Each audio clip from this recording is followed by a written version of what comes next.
زمونږ اکثر دې جماعتونو کې خو اکثر گزارش شوی ده او بیا خو دې وایي دی قاری نه گزارش شوی ده نورو جماعتونو کې په آخر کې راشي او نه سب قاری بس هر سړی راځي او مخکې سب ته زور کوي په دې خلکو له پاسه خېږي ستا چې دونه خوږه ته به وخت راغلی وي په بعضې جماعتونو کې جانمازونه ځان راوړي تیار جماعت جانمازونه یې هلکه دا لاندې قالین د تسبق ښکاري ته پکې لا ځانه بل جانماز ګورې نو ولې دا راوړي چې زما په جانماز څوک ودرېږي نه مقصد یې دا جانمازونه راغونډ کړه د خور د امن پې ووله ځکه دا ستا جومات نه دی دا وقف جماعت دی په دې کې چې څوک ورته راشي په کوم ځای ودرېږي هر ځای کې چې ودرېږي او زه بار بار وایم اقامت د ور نه کېږي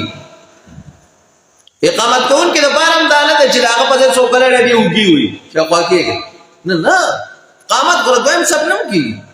اقامت خو د ګوټ نه هم کېږي دا چا ویلي چې اقامت نه کېږي په بعضې جماعتونو کې د ګډو وړۍ راوړي د وړو هغه جانمازانه جوړ کړی مخکې سب خالي ولې دا چې دا د پلانکي سیب دی او دا د پلانکي سیب دی که دا د مڼې او که د بل چا سیب او ناصیب وي لړکوه داسې مونږ نه کېږي جماعت وقف دی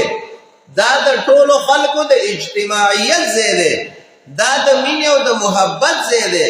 دا د اتفاق او د اتحاد ځای دی دا د خوشحالۍ ځای دی جماعت کې به مسلمان خوشحاله وي داسې به خوشحاله وي لکه څنګه چې مهی په اوبو کې خوشحاله موږ په جماعت کې ولې تنګېږو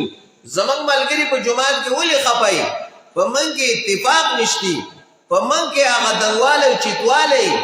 د جماعت نه چې دنده راوننوځي نو د ده نه هغه حسد بغض ناوتلی نه دی عبادت کې هم خوند نشتی دعا کې هم خوند نشتی زړه هغه اخلاص نشتی مینه نشتی بس جو ناست یو